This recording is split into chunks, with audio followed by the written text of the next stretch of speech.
मेरी 5 बरस की लड़की मीनी से घड़ी भर भी बोले बिना नहीं रहा जाता। एक दिन सवेरे सवेरे बोली, बाबूजी राम दयाल दरबान है ना, वह काक को कौवा कहता है। वह कुछ जानता ही नहीं बाबूजी। मेरे कुछ कहने से पहले ही उसने दूसरी बात छेड़ दी। देखो बाबूजी, भोला कहता है आकाश में हाथी सूंड से पानी फेंकता है, इसी से वर्षा होती है ना। अच्छा बाबूजी, भोला झूठ बोलता है ना। और वह फिर खेल में लग गई। मेरा घर सड़क के किनारे है। एक दिन मीनी मेरे कमरे में खेल रही थी।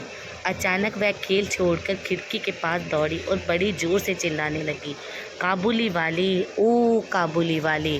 कंधे पर मेवों की झोली लटकाए, हाथ में अंगूर की पिटारी लिए, एक लंबा सा काबुली धीमी चाल से सड़क की ओर जा रहा था।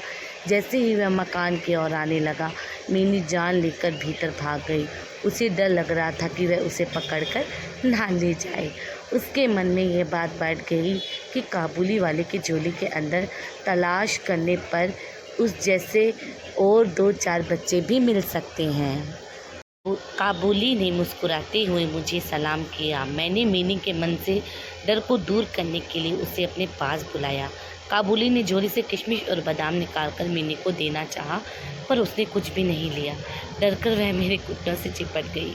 कुछ दिन बाद किसी ज़रूरी काम से मैं बाहर जा रहा था तो देखा मीनी काबुली वाले से खूब बातें कर रही है। मीनी की झोली बादाम और किशमिशों से भरी हुई है। काबुली वाला प्रतिदिन आता रहा। उसने किशमिश बादाम दे देकर मीनी के छोटे से हृदय पर काफ़ी अधिकार जमा लिया था। दोनों में बहुत बहुत बातें होती और वह खूब हंसते। रहमत काबुली को देखते ही मेरी लड़की हंसती हुई पूछती, काबुली वाले, ओ काबुली वाले, तुम्हारी झोली में क्या है? रहमत हंसता हुआ कहता, हाथी। फिर वह मीनी से कहता, तुम ससुराल कब जाओगी? इस पर उल्टे वह रहमत से पूछती, तुम ससुराल कब जाओगे?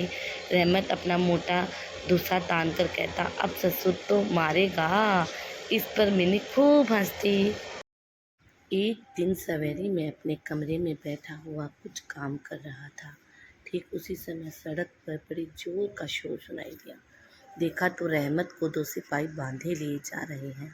रहमत के कुर्ते पर खून के दाग है और सिपाही के हाथ में खून से सना हुआ छुरा।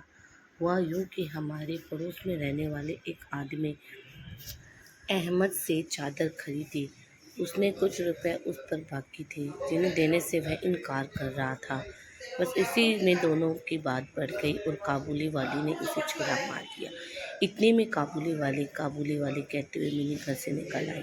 रहमत का चेहरा क्षण भर के लिए खिल उठा।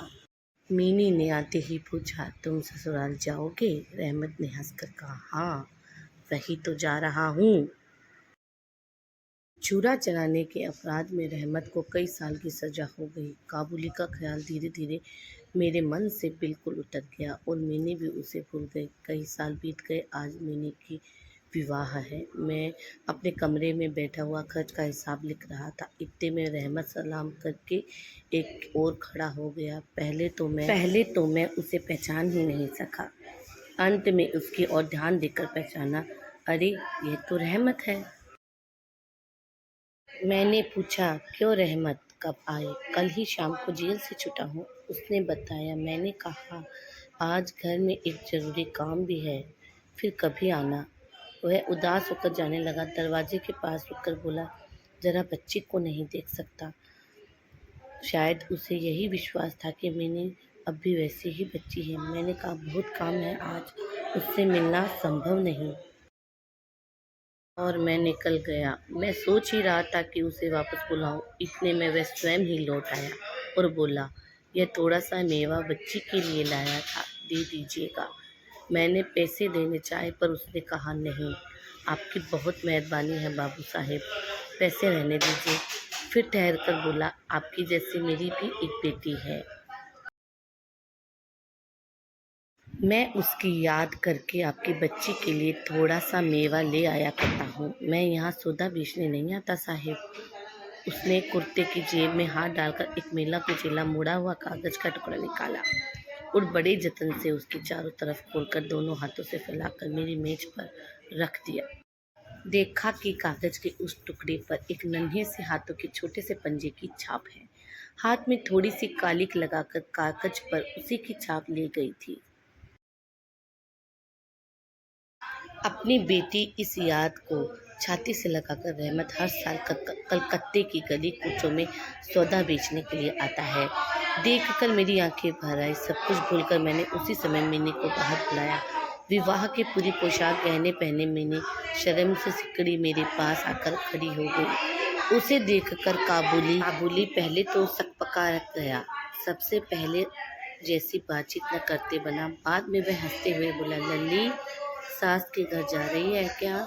मीनी अब सास का अर्थ समझने लगी थी। शर्म से उसका मुंह लाल हो उठा। मीनी के चले जाने पर गहरी सांस भरकर रहमत जमीन पर बैठ गया। उसकी समझ में यह बात एकाएक स्पष्ट हो उठी कि उसकी बेटी भी बड़ी हो गई होगी। इन 8 वर्षों में उसका क्या हुआ होगा, कौन जाने। मैंने कुछ रुपए निकालकर उसके हाथ में रख दिए और कहा, रहमत तुम अपनी बेटी के लिए अपने देश वापस चली जाओ। और समय रहते रहमत अपने गांव काबुल वापस लौट गया। तो कैसी लगी